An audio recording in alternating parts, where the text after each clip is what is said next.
Vous l'aimez, alors foncez l'applaudir, rire avec elle. C'est Virginie Lemoine, notre invitée. Bonjour. Bonjour. Ça va, vous êtes du matin, Virginie? Oui, assez. Bon, alors ça tombe bien parce qu'on est en direct. Allez, vous êtes sur scène tous les soirs au Théâtre du Splendide dans Black Comedy de Peter Sheffer. Vous jouez aux côtés d'Arthur Junio, entre autres, et de Mélanie Page. On va dire en 2 mots, le pitch, une grande soirée est organisée. Voilà, c'est dans l'atelier d'un sculpteur qui attend un mécène richissime qui potentiellement peut bouleverser sa vie en lui achetant des sculptures. Là, c'est Arthur Junio. Voilà, Arthur Junio, il est en compagnie de sa jeune et toute nouvelle fiancée qui est jouée par Mélanie Page. Ouais. Et puis Mélanie Page, donc sa jeune fiancée, n'a rien trouvé de mieux que de convoquer son père ce jour-là pour le présenter, les présenter l'un à l'autre. Son père est colonel d'armée. Ne voit pas d'un très bon œil la liaison de sa fille avec un sculpteur. Et elle va brancher Une guirlande qu'il ne faut pas... il ne fallait pas brancher. Du coup, tout l'immeuble tombe dans le noir complet. Voilà. C'est la pagaille. Bande-annonce, regardez. Oh, elle est marrante cette guirlande. Pourquoi tu l'allumes jamais? Non, ça a sauté chez vous aussi? Mais oui. Alors ça doit être une coupure générale de l'immeuble. Là, il faut nous envoyer quelqu'un. Il n'y a plus de lumière, rien ne marche. Et la lumière fut. Non, madame, je parle malvoyant, je suis dans le noir. Greg, rallume la lumière. Papa, où t'es? T'es où, papa? Où t'es? Nous nous attendons d'une minute à l'autre, monsieur Gunther von Patzig. Alors évidemment, il y a de la lumière, sans quoi les téléspectateurs ne verraient pas grand-chose, mais on voit que vous, sur scène, on se cogne, on tombe, et j'imagine que c'est ça la difficulté, de feindre l'obscurité Voilà, totale. parce que le principe est inversé, c'est-à-dire que quand pour nous il y a de la lumière, il y a de l'obscurité pour Style les, une pour les bougie, spectateurs, voilà. sur scène, voilà. Voilà, et dès qu'on est dans le noir complet, il y a de la lumière, les spectateurs voient parfaitement ce qui se passe, mais nous sommes censés être dans le noir. C'est ça. Donc en fait, on ne se regarde pas, on ne voit pas très bien ce que font les autres.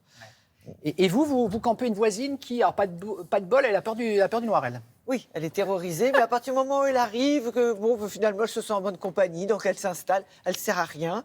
Voilà, c'est un personnage délicieux à jouer. Mais c'est très déjanté comme pièce. Oui, c'est très très drôle. C'est vrai que il y a un peu tous les types d'humour qui se. Ouais. C'est un vaudeville, il y a un comique de situation et un comique aussi corporel puisqu'on ne se voit Mais pas. c'est ça, c'est physique. Est-ce que du coup, le spectacle, il y a plein de surprises tous les soirs? Est-ce qu'il y a des choses qui changent, des petits accidents et vous en il y a jouez? parfois des petits accidents, le téléphone qui se casse, voilà. Et je pense que Arthur Junio, particulièrement, et Mélanie Page aussi, font tous les deux un parcours un peu assez athlétique. Hein. Ah ouais, ça se Ouais. voit. Ah ouais. Est-ce vrai, Virginie, que le déclic pour le théâtre, vous l'avez eu gamine, adolescente, en voyant La puce à l'oreille, c'est ça? Tout à fait, à la Comédie Française, parce que mon frère aîné donnait des cours d'orgue à Alain Fédot, qui nous avait invités à voir La puce à l'oreille. Il y avait notamment Michel Duchossois sur scène. On a parlé de cette soirée avec Michel Duchossois des années après. Et ensuite, nous avons dîné avec Alain Fédot, qui nous avait raconté le fonctionnement de la Comédie Française. Et là, vous avez eu le déclic. Oui. Vous parlez d'un frère aîné, c'est ça? Oui. Il se prénomme comment? Étienne. Mais il est là ce matin, Étienne. Il avait un petit message pour bon vous. Je crois qu'il est rare dans les médias. Ah oui. Il a dit oui pour sa Mais petite non, sœur c'est chérie. vrai Regardez, c'est pour vous. Bonjour Virginie, tu as la gentillesse de dire souvent que je suis en partie responsable de ta vocation théâtrale et que c'est lié à ce très beau souvenir que nous avons de la découverte de La puce à l'oreille de Georges Feydeau. Et tout naturellement, ça m'amène aussi à évoquer le jour où j'ai dit que j'allais m'inscrire au concours d'entrée de la classe d'art dramatique au Conservatoire de Rouen. Et tu m'as dit « Ah, mais ça m'intéresse, je viens aussi ». Et nous avons eu la joie de passer et de réussir ensemble ce concours d'entrée. Voilà, c'était quelques petits souvenirs liés au théâtre et à l'opéra. Je t'embrasse. Et vous aussi, je crois. Tenez ces petites larmes, Virginie. Pardon, excusez-moi. Oh bah non, Mais je compte beaucoup. Oui. Hein, on le sent. Oui. C'est frère. Excusez-moi. Oui, j'aime passionnément mes frères. Il n'a pas été seulement un initiateur, un déclencheur pour le théâtre. C'est comme des parents, vous dites. Oui, c'est ça, Étienne. oui. On a une famille un peu particulière. On a perdu notre mère jeune. Et tout de suite, en fait, il nous a élevés, mon second frère et moi. Et je pense qu'on dit que quand on perd un sens, on en développe d'autres. Et peut-être que quand on perd un amour, on en développe d'autres. Ouais. Et c'est vrai que j'ai un amour infini pour mes deux frères. Il a accepté, en tout cas, il a accepté pour vous d'être là ce matin. Merci à lui. On l'embrasse, Merci. Étienne, Oui, il est devant on la télé. l'embrasse.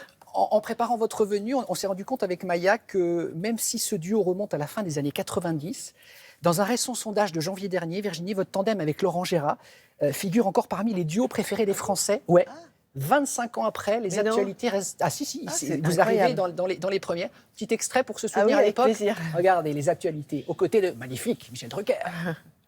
Les députés ont voté ce week-end pour la limitation de vitesse à 90 km. 90 à la sortie des agglomérations. Qu'est-ce que vous en pensez, Johnny Hallyday? C'est une bonne chose qu'on limite les automobilistes à 90? Bon, ça, c'est joli. Je crois que c'est une bonne chose, mais que 90, c'est encore trop. Moi, je ne suis jamais à 90 sur ma moto. On est deux, tout au plus. 90, ça ferait beaucoup, même si on en met dans les sacoches. Alors justement, la sécurité routière. Vous gardez de bons souvenirs de cette période? Très excellent, Ouais. et formidable. Hein. Et on salue encore le courage de Michel Drucker. Oui, parce qu'il ne savait pas Ouais. ce que vous alliez dire. Non, il nous avait une liberté absolue et on l'entendait après dans son bureau envoyer des fleurs partout. Oui, Et c'est ce qu'il d'où faisait. l'expression Magnifique. Si tu nous regardes. Ouais, Oui, ouais. c'était une période très heureuse. En plus, vous avez commencé, il y avait Michel Drucker, il y a eu Jacques Martin, il y a eu Fabrice à la classe. Vous n'avez pas commencé auprès des plus plus petits mauvais. de ce métier. Ouais, oui, c'est ça. vrai, j'ai eu beaucoup de chance. Ouais.